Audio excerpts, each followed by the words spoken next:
Welcome to The Explainer. So let's dive right into today's investigation.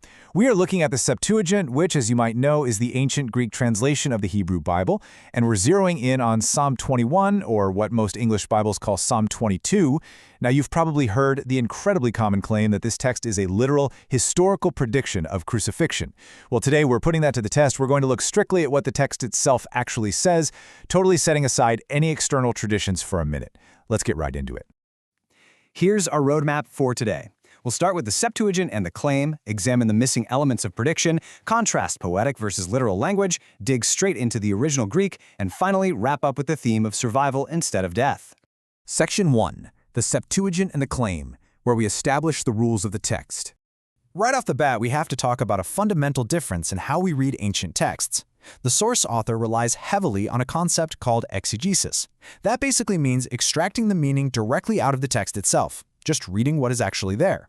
The complete opposite of that is eisegesis, which is when we import our outside beliefs, later stories, or our own concepts back into an older text. For our explainer today, we are sticking strictly to exegesis. We're asking one simple question. What does the ancient Greek text say all on its own? So what is the core claim we're investigating? People very often look at specific details in this psalm. Things like pierced hands and feet, the dividing of clothing, or that famous phrase, "My God, why have you forsaken me?" And they claim these objectively point to a singular future crucifixion event. And they do this without relying on outside sources. So the big question for us is, do these elements actually demand a specific predictive crucifixion narrative? Moving on to Section 2. Missing elements of prediction. What actually makes a prophecy? Notice a stark contrast here. According to the source analysis, a genuine, undeniable prediction in these ancient texts uses specific names and explicit future tenses. For example, 1 Kings chapter 13 explicitly names a future figure, Josiah, and clearly states exactly what he is going to do. But Psalm 21? It doesn't have any of those markers. It's written entirely from an unnamed first-person perspective, just I or me, and it describes suffering that is happening right in the present or the past. Nowhere does it say, hey, in the future, someone else is going to come along and experience this. A timeline of ancient warfare shows us that the brutal events described in this song, well, they really aren't unique.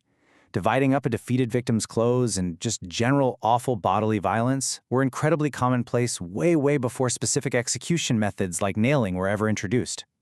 Crucifixions had a really long history, and the practice of nailing extremities came much later.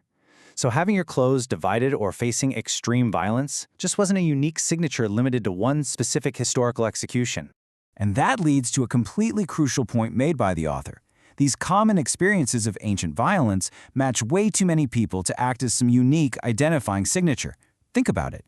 Commonality completely destroys specificity. If a text talks about someone being attacked and having their clothes stolen by enemies, well, tragically, that applies to literally countless victims of warfare and violence throughout ancient history. All right, Section 3, Poetic versus Literal Language and Reading the Genre. When you actually read the text, you're hit with this intensely figurative, wildly hyperbolic language. The author says he's being poured out like water, that his heart is melting away like wax inside his chest, and that he's totally surrounded by young, fat bulls, lions, and dogs. Now, this is highly emotional, deeply poetic imagery. It's perfectly designed to make you feel his extreme distress and vulnerability. Which brings up a really challenging rhetorical question for the reader. Would anyone actually argue this is literal? Like were literal packs of dogs, angry bulls, and actual lions hanging out at a historical execution? Was the author's heart literally physically melting into wax? No, of course not. It's clearly representative language. It's just a vivid, poetic way of describing relentless enemies and a total devastating internal collapse. And this is exactly what the source calls the selectivity problem. Because think about it, if interpreters take that hands and feet line as a hyperliteral, medically precise prophecy of a crucifixion, then consistency demands they also expect literal bulls, literal lions, and literally melted wax. You see the problem? Selecting just one single phrase to be hyperliteral, while it's completely surrounded by obvious metaphors, highlights a massive inconsistency in how the text is being read. Let's dig a little deeper in Section 4, digging into the Greek and the translation of a single verb.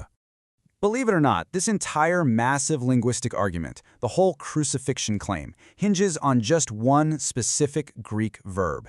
In concordances, it's marked as Strong's number 3736. It is heavily relied upon by those claiming this text is a literal prophecy. But when you break down the standard Greek dictionary definition, the LSJ, it reveals something absolutely fascinating. This word, aruxon, literally means to dig, excavate, burrow, or gouge. Notice what's missing there. Nowhere in its ancient usage does this word ever actually mean to pierce with a nail. The author points out a really sharp, physical, mechanical distinction between these two actions. Think about it. Piercing involves pushing a sharp object into a surface to puncture it and break its integrity. Digging, on the other hand, involves pulling material out, like excavating dirt from a pit. And the Greek verb here explicitly describes that second action, excavation or gouging, not puncturing something with a nail. So if we translate the verse directly, without importing any of those outside theological assumptions we talked about earlier, we get the phrase, "They dug into my hands and feet." And honestly, when you read that in context, it perfectly fits the metaphorical motif of the whole poem. It's a violent, striking image of metaphorical, ravenous dogs tearing or gouging at the author's hands and feet. It is absolutely not a forensic, literal description of a specific execution method. Finally, Section 5, Survival Instead of Death, the Final Outcome. When you actually sit down and tick off the checklist according to the author's textual analysis, the results are frankly pretty striking. Look at what the text actually reveals. There is a complete absence of the word Messiah. There is zero future tense predicting an event centuries later. There is absolutely no literal crucifixion.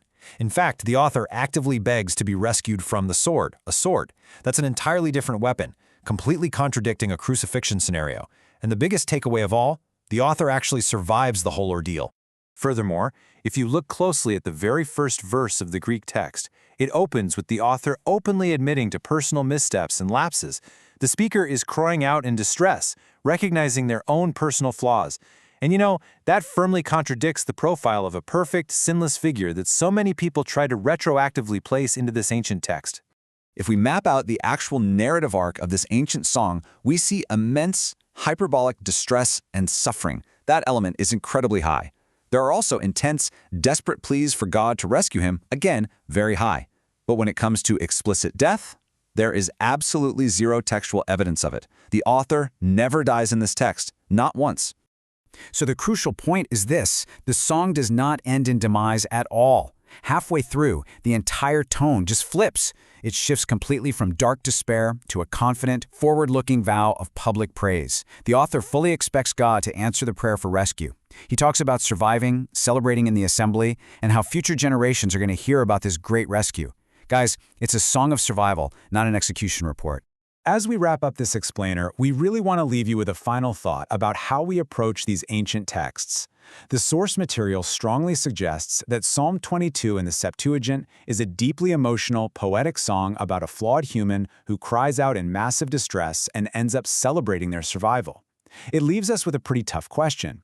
When we read these texts, are we extracting the historical truth of the words themselves, or are we simply confirming our own assumptions by importing outside meaning?